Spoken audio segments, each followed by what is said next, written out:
Olá, turminha do nono ano, aqui é a professora Roseane e a nossa aula de geografia de hoje tem o objetivo de estudar e compreender os aspectos naturais e a regionalização dos países no continente asiático.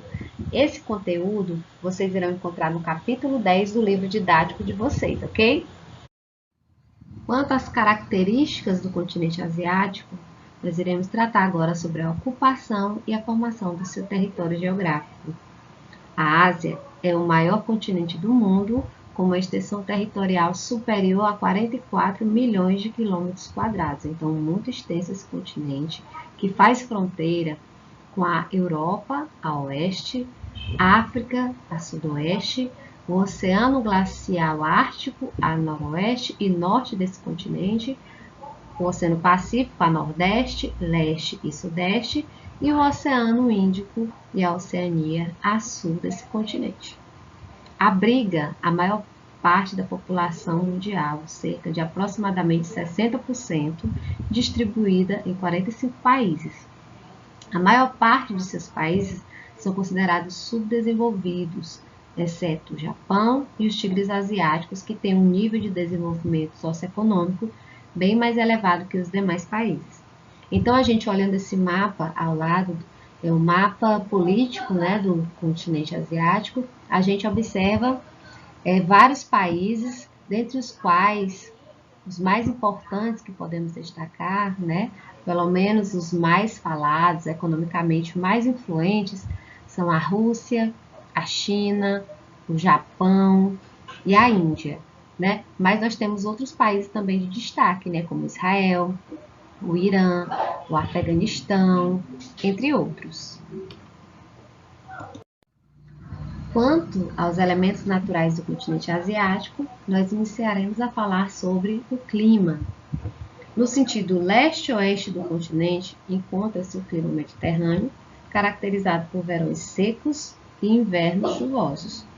Nos arquipélagos e nas penínsulas do sul asiático encontra-se o clima tropical e equatorial, caracterizado por baixa amplitude térmica e altas temperaturas médias anuais, ou seja, são os climas mais quentes do planeta, justamente por se encontrar numa área próxima à linha do Equador, que é a região do planeta que mais recebe quantidade de raios solares.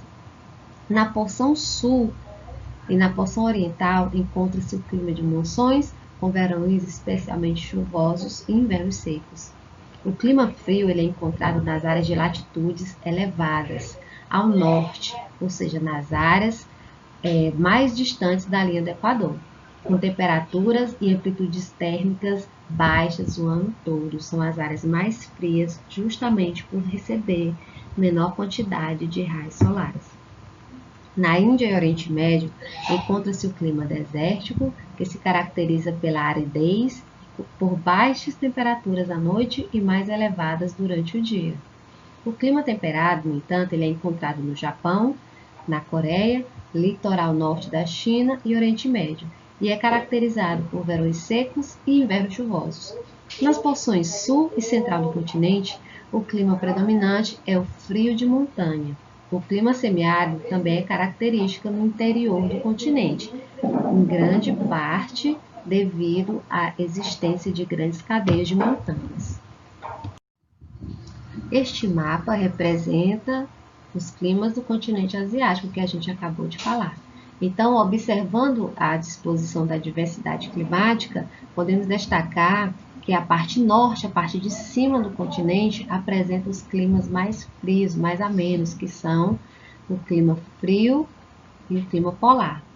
Enquanto a parte de baixo, a parte sul, que a gente vê aí pintado de vermelho, a gente vê o clima equatorial e o clima tropical, justamente por ser uma área que passa próximo da linha do Equador, a área que mais recebe insolação do planeta.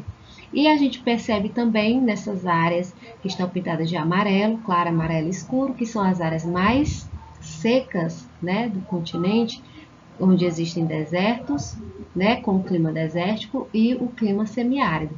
Então, grande parte desses climas secos devem-se à existência de cadeias de montanhas que interferem diretamente nos climas dessa região. Destacaremos agora a vegetação e a hidrografia do continente asiático.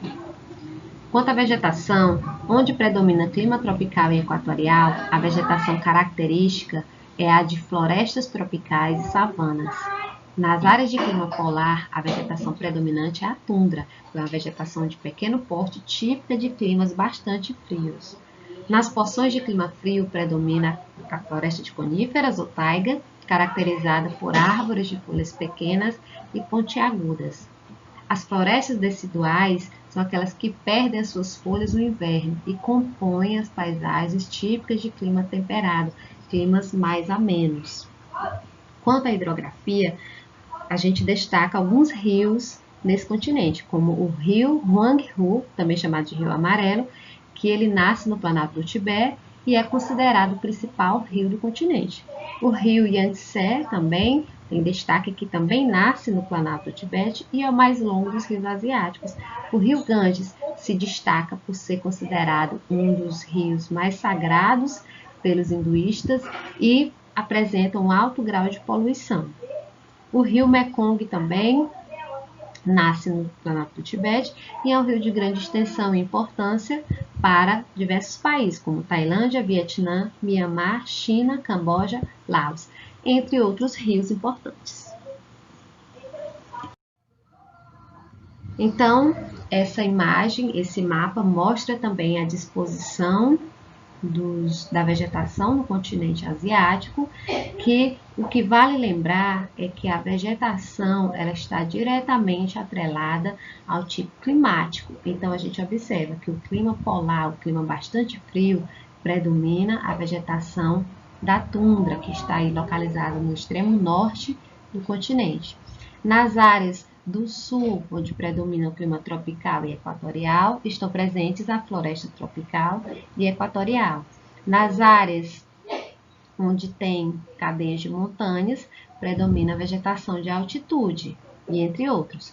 O que vale destacar nessa imagem também é que essas áreas pintadas de rosa que a gente observa são as áreas que foram desmatadas com o intuito de cultivo, para realizar a atividade agrícola.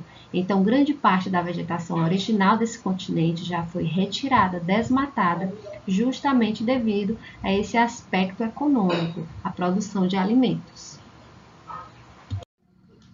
Quanto ao relevo do continente asiático, a gente pode destacar a existência de grandes cadeias de montanhas e de elevados planaltos. Entre esses planaltos, a gente destaca o Planalto do Tibete, que tem altitude média acima de 3.000 metros.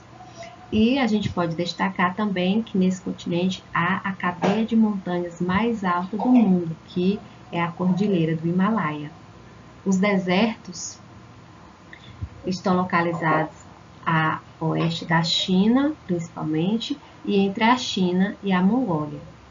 O Mar Morto ele é alimentado pelo Rio Jordão e banha a Cisjordânia, a Jordânia e Israel.